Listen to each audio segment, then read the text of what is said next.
Cumprimento a todos com a paz do Senhor. Pode se assentar em nome de Jesus. Abra sua Bíblia. Obrigado pela água, Miguel. No Evangelho segundo escreveu Lucas.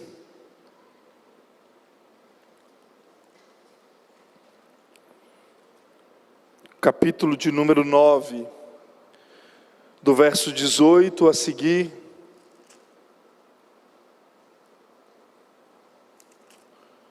Evangelho de Lucas.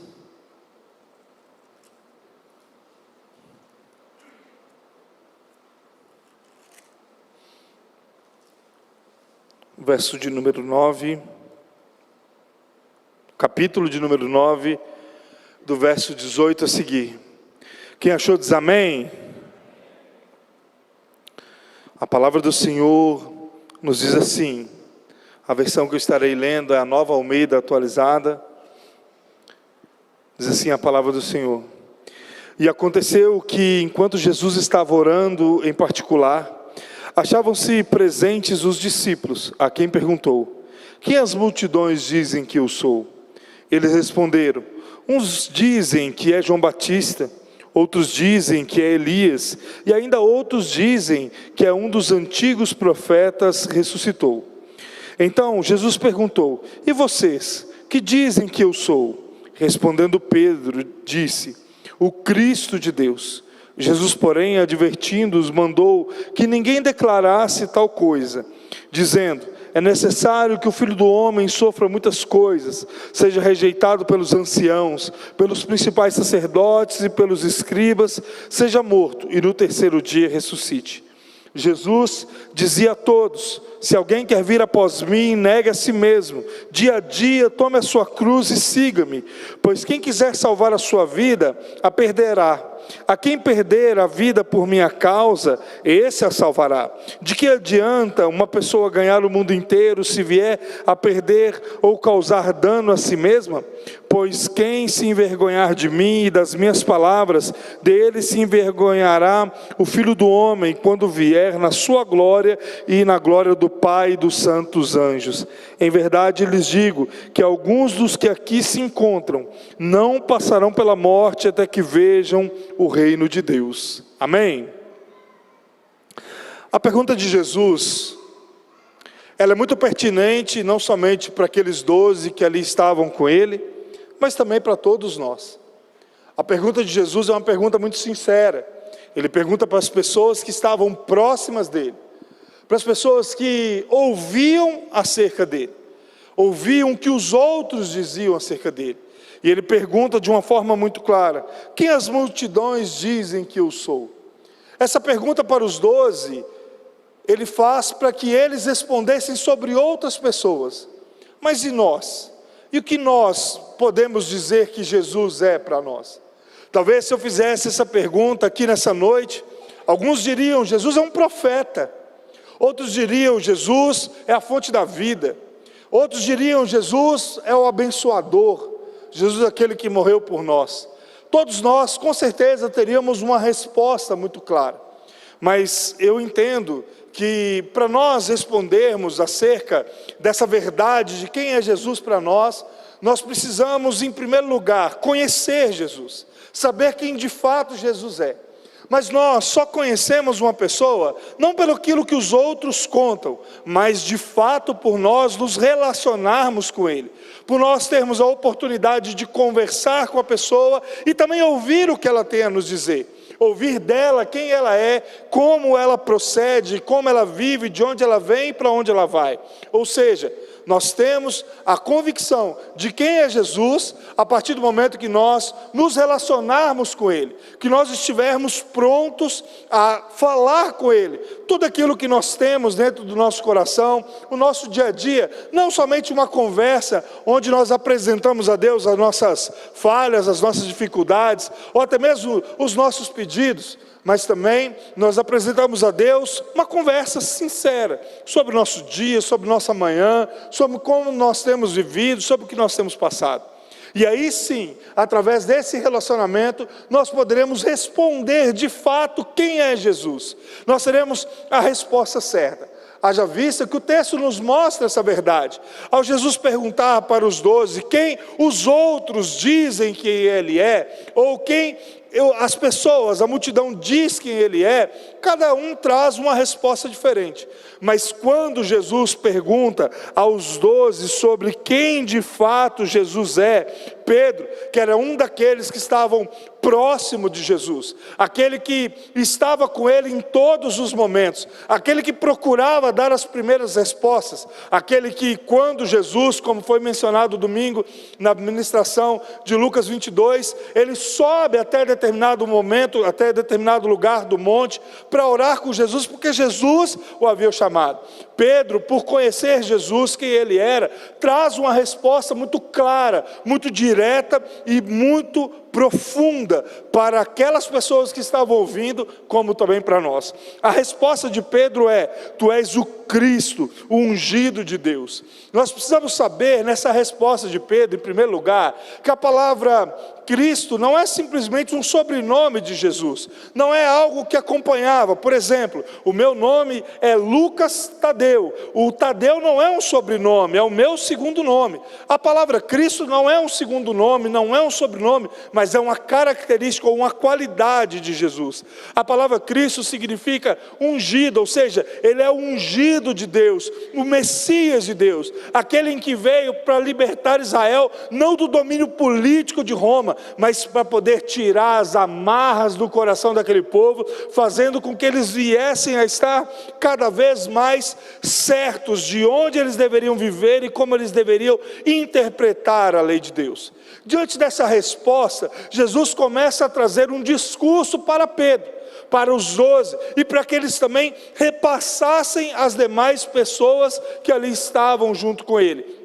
Justamente as pessoas que eles tinham a oportunidade de anunciar uma boa notícia que todos eles estavam condenados ao inferno, mas através desse Jesus, desse ungido de Deus, eles estariam livres. Aqueles a quem o Senhor de antemão escolheu estariam livres da condenação e do inferno. A partir desse momento, Jesus começa a mostrar quem de fato é o Cristo de Deus, quem de fato Jesus é, não somente por palavras, mas principalmente por atitudes. Jesus começa esse discurso mostrando a eles acerca dos exemplos que eles deveriam seguir, porque Jesus não era simplesmente alguém que usava da demagogia para poder falar sobre as Escrituras Sagradas, até porque Jesus, tudo aquilo que ele prega, tudo aquilo que ele ensina, está extremamente relacionado ao Antigo Testamento.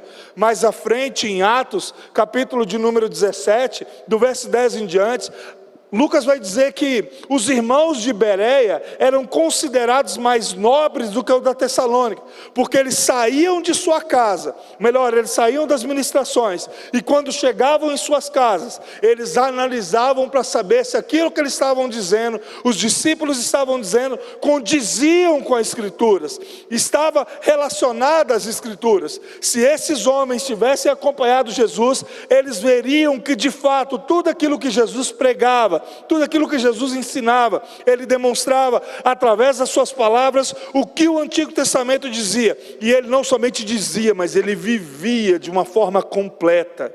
Não era apenas alguns moldes, não era apenas alguns pedaços das Escrituras Sagradas, mas era algo completo. Então, através dos exemplos de Jesus, daquilo que já havia acontecido, daquilo que haveria de acontecer, ele traz para nós quem de fato ele é, nos dando exemplo para que nós possamos seguir os exemplos dele e viver segundo a vontade dele. O verso 23 em diante vai nos dizer assim: Jesus dizia a todos,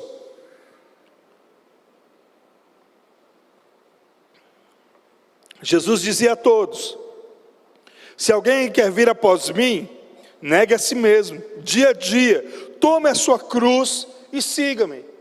Jesus começa a mostrar a esse povo o exemplo que eles deveriam seguir, Porque Jesus está falando para eles não somente do que estava acontecendo naquele momento, mas também do que haveria de acontecer com ele, quando ele de fato estaria sendo condenado à cruz, mas também aos próprios discípulos que deveriam negar a si mesmo no decorrer de toda a sua caminhada, para viver o propósito de Cristo a todo tempo. As palavras do verso 23 são as mais profundas possíveis para o coração de cada um, porque ele diz: se alguém quer vir depois de mim, negue a si mesmo, tome a sua cruz, ou seja, faça da sua vida algo que de fato não existe mais. Negue as suas vontades que te levam para mais longe de Deus. Negue o seu coração, negue a sua natureza pecaminosa e passa a seguir, tome a sua cruz. Essa palavra da cruz, ela traz alguns sentidos. Em primeiro lugar, a crucificação não é algo inaugurado por Jesus, como nós vemos. A crucificação era algo já de cultura daquela época. O Império Romano tinha sim o costume de crucificar as pessoas. O que isso significa? Que somente as piores pessoas, somente os piores bandidos, somente o pior dos malfeitores era destinado àquela cruz. E Jesus está dizendo algo que haveria de acontecer: aquele que é condenado toma a sua cruz por causa de algo que ele cometeu e vai em direção ao seu destino, ser crucificado. Nós estaremos recebendo perdão acerca daquilo que Jesus iria sofrer, porque ele passa a ser condenado mesmo sem ter um erro sequer, por causa de mim e de você.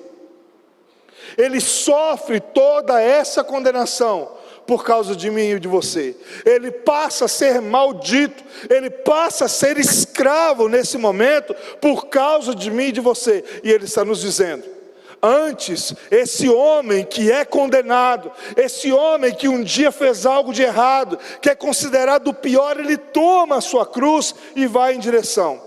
Da mesma forma eu farei por você, e você deve fazer isso por mim. Só que tomar essa cruz não é no sentido literal, não é de fato nos pregar no madeiro, mas é renunciar à nossa própria vontade. Jesus está nos dizendo que Ele assim faz. Jesus estava no céu, meus irmãos, junto com o Pai, na majestade do seu reino, soberano, dono de todas as coisas, pronto para tudo, Rei dos reis e Senhor dos senhores. Mas ele nega a si mesmo, esvazia-se, essa é a palavra correta, de si mesmo, toma a forma humana e vem nos ensinar, a mostrar através do seu exemplo que ele estaria tomando a sua cruz. Ele está nos dizendo: da mesma forma que o homem é escravo do pecado, aqueles que estiverem em Cristo devem ser escravos do Senhor, como Paulo mesmo afirma: eu, Paulo, escravo de Jesus Cristo. Só que na qualidade daqueles que são chamados por Jesus, eles não são simplesmente escravos, porque esse escravo é aquele que não tem vontade, aquele que de fato obedece a qualquer custo. Esse escravo que Jesus está dizendo, que Paulo está afirmando, ele é filho de Deus. E o filho obedece por amor, enquanto o escravo simplesmente obedece por obrigação. Enquanto aquele que era condenado estava carregando a cruz por obrigação, nós que somos filhos de Deus, negamos a nós mesmos, a nossa vontade, o nosso querer, aquilo que massageia o nosso ego, aquilo que nos impulsiona a fazer aquilo que é errado, tomando a nossa cruz e nos conduzindo a seguir a Jesus a todo custo. O verso 24 continua mostrando essa saga, dizendo: pois quem quiser salvar a sua vida, a perderá, e quem perder a vida por minha causa, esse salvará. Ou seja, aquele que está disposto a negar qualquer coisa por causa de mim, aquele que está disposto a enfrentar a morte por causa de mim, esse de fato receberá a sua vida.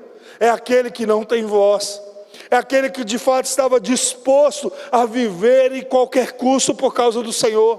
Analisa como foi a igreja perseguida depois da ressurreição de Jesus. Pedro crucificado de cabeça para baixo, André crucificado de cabeça para cima.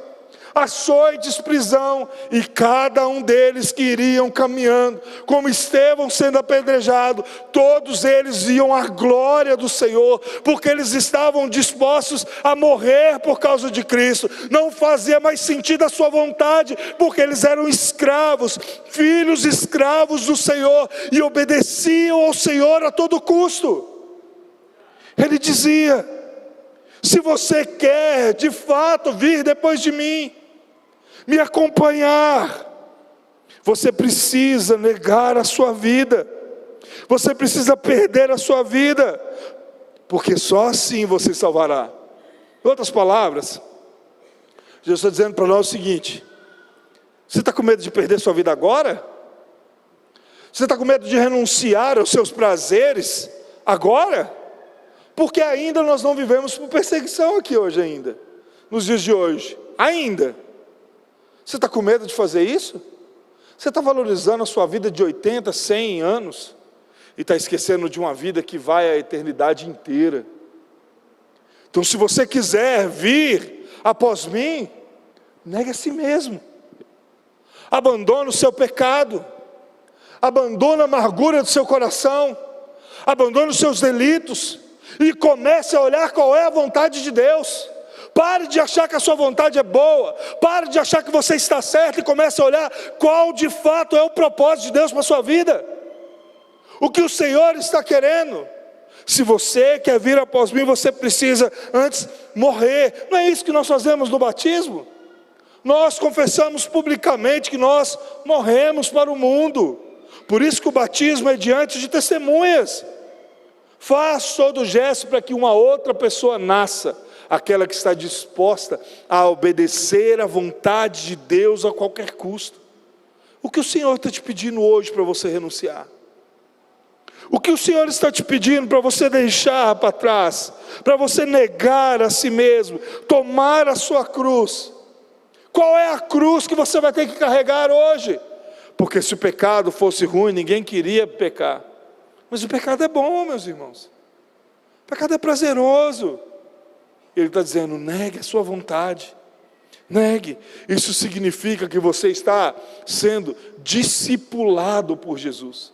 A palavra discipulado é você seguir o mestre de uma forma rasa, é você seguir os ensinamentos fielmente de alguém, é você ser parecido com ele. E ele morreu na cruz por você, e ele só tem pedido para nós, para que nós possamos obedecer a ele a qualquer custo.